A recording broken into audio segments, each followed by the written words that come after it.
Գյումրի-Երևան ավտոճանապարհին Երևան մեկնելիս Lexus Magnish ավտոմեքենան 54-րդ կիլոմետր հատվածում բախվել էր ցուցանակներին, բետոնե արգելապատնեշներին, մի քանի պտույտ տալով շրջվել։ Մեքենան ջարդուփշուր էր եղել, հողմապակին կոտրելով մեքենայի սրահից մի քանի մետր այն կողմ դուրս էր շպրտել վարորդին։ Արտակարգ պատարի դեպքի վայրում քաղաքացիները պարեկները պատմում են դժգոհում, թե որքան ուշացումով շտապօգնության մեքենան հասավ ծայրահեղ ծանր վիճակում գտնվող վիրավորին, նրան հիվանդանոց հասցնելու համար։ Կարիք տալ են աշտարքի հիվանդանոց, չեմ հասկանում, Թալինը ավելի մոտիկ չէր, քան բաց։ Ինձ հողվել ատեշի։ Օկեյով են գալի, իրանք օկեյ ունեն, զանգը մեզ էլ հիվանդանոցը չի ուղղում։ Բայց Թալինը ավելի շուտ չէր հասցի, քան աշտարակը։ Թալինը 2 րոպեում կհասցի։ Հիվանդին օգնության հասածները անտրամաբանական են համարում, եթե վիրավորին հասնելու ամենակարճ ճանապարհը Թալինն էր, ինչու է աշտարակի շտապօգնության բրիգադն ավելի հեռվից գալիս դեպքի վայր։ Աշտարակից ինչքան վաղտում եկավ։ Էսի էլ ոչինչ, էնի չեկավ, էնի մեռավ, 20 րոպե չանց։ Էսի 25 րոպեում եկավ, իսկ այն վրա երթը 50 րոպե հետո նոր եկավ։ Հանրապետական շտապօգնության ծառայության տնօրենն ասում է, հիմա աշտարակում աշխատախմբերը 2-ից 3-ն են դարձել։ Սահակյանը քարտեզի վրա ցույց է տալիս, թե հիմա ինչպես են աշխատում շտապ բուժօգնության խմբերը մարզերում։ Աշտարակը, ճիշտ է, սպասարկում է օրինակի համար Արագածոտ գյուղը, Ոսկեհատ գյուղը, Ուջան գյուղը, չէ, օրինակ Սասունիկը։ Եվ աշտարակը նույնպես սպասարկում է այստեղ օրինակի համար, չգիտեմ, ջրամբարը։ Հիմա բրիգադան, աշխատախումբը, եթե գտնվում է ստեղ, դուք զանգում եք աշտարակ, ասում եք մոտեցեք մեզ ստեղ, ինքը ստեղից պիտի գա, հասնի ստեղ։ Ապարանը կիշնի հենա կսպասարկի էլի։ Առողջապահության ոլորտի մասնագետը պնդում է, մինչև միասնական նոր համակարգի ներդրումը շտապօգնության աշխատակիցներն ավելի արագ էին արձագանքում կանչերին։ Եթե առաջ քաղաքացին զանգում էր, օրինակ, Գեղարքունիքի Սևան քաղաքում 103 հավաքելուց 103-ը գնում էր Սևանի բկը եւ արագ Սևանի բկն արձագանքում էր դրան, այս պահին մենք լոկատոր համակարգով ունենում ենք խնդիրներ, որովհետեւ արդեն զանգը գնում է կենտրոն եւ կենտրոնում են մշակվում, այսինքն այդ մշակման ընթացքում պետքա կենտրոնը տեսնի ամենամոտը վթարին, որ մեքենան է կանգնած եւ այդ մեքենային կանչ տա։ Հաճախ լինում են լուրջ տեխնիկական խնդիրներ, այդ կապի հետ կապված եւ ինքը չի գտնում ամենամոտ կանգնած մեքենային։ Իրանք իրենց ջուրագիր կրիչների վրա, այսինքն պլանշետների վրա ստանում են կանչը եւ անմիջապես կանչից կարող են մեկնել մեկ այլ կանչի։ Հարկ չկա վերադառնալ կայան, վերցնել թերթիկը եւ գնալ կանչի վայր։ 3-ից 4 րոպե միջինացված բանով մենք կանչի ընդունելու ու փոխանցելու ժամանակը կրճատել ենք։ Լավ, այդ դեպքում ինչու են շարունակվում հիվանդների շտապ բուժօգնություն կանչած հիվանդի հարազատների եւ շտապօգնության աշխատակիցների միջև միջադեպերը։ Շտապօգնության աշխատակիցների հետ մեր քաղաքացիները երբեմն կոնֆլիկտի մեջ են մտնում։ Օրինակ Շիրակի մարզում, Գյումրիում քաղաքացիներից մեկը հուզական զգացմունքի տակ մոխրամանով հարվածել էր, իրենց մոտեցած շտապօգնության աշխատակցին։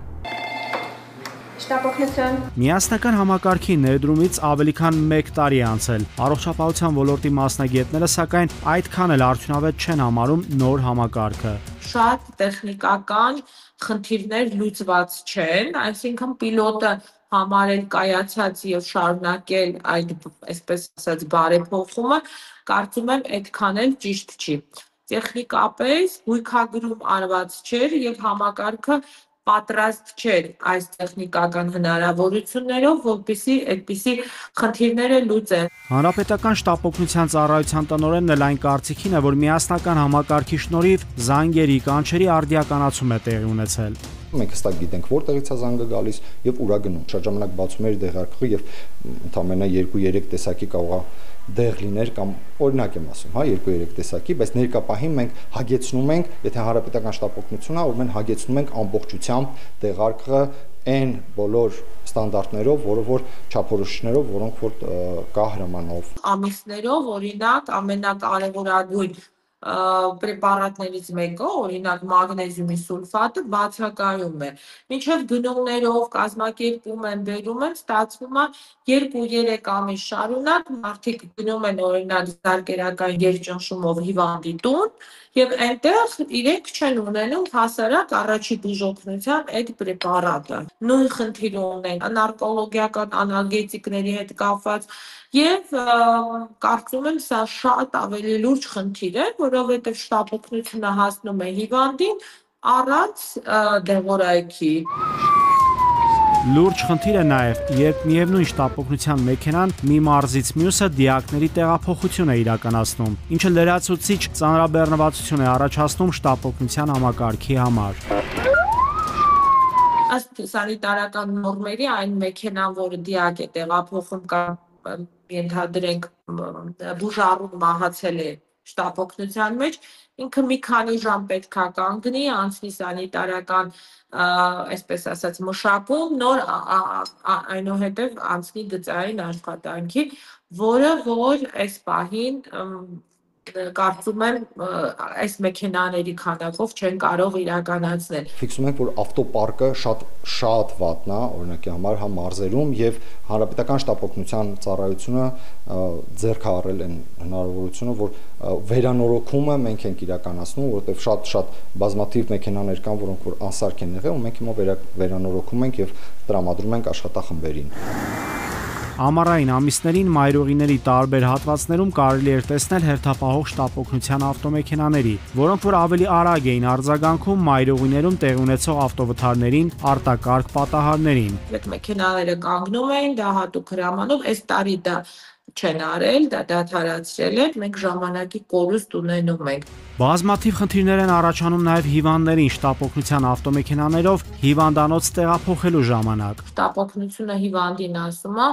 որ ես ձեզ տանում եմ այսինչ կլինիկա, եթե ուզում եք տանեմ այլ կլինիկա, պետքա դուք ինձ այսքան գումար վճարեք, չգիտեմ, 10,000, 15,000 եւ այլն, այսինքն շտապօգնության աշխատակիցները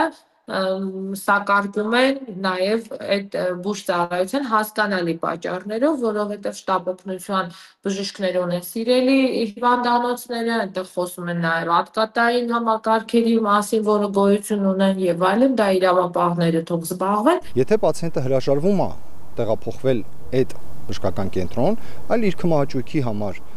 օրինակի համար իր ցանկությամբ, ուզում է մեկ այլ բժշկական կենտրոն տեղափոխվի, դա իրականացվում է վճարովի հիմունքներով։ Առողջապահության ոլորտի փորձագետը հիշեցնում է, թե որ դեպքում քաղաքացիները շտապօգնության մեքենաներով բժշկական կենտրոններ տեղափոխվելիս իրավունք ունեն օգտվել պետպատվերի ծառայություններից։ Եթե կա այնտեղ հատուկ ցուցանիշներ, որին հիվանդը համապատասխանում է, օրինակ ST էլևացիա, տրոպոնինը դրական է, ապա այդ հիվանդի բժշկական օգնության եւ սպասարկումը,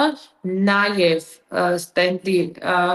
տեղադրումը եւ կորոնարոգրաֆիան արվում է անվճար։ Սահակ Հակոբյան առաջիկայում նախատեսվող բարեփոխումներին է անդրադառնում։ Շտապօգնության սպասարկման օղակի մեջ ընդգրկելու են նաեւ բժշկական կենտրոնների ընդունարաններին։ Բժշկական կենտրոնի ընդունարանը արդեն իսկ ճանապարհից պատրաստ լինի, որ իր մոտ են բերում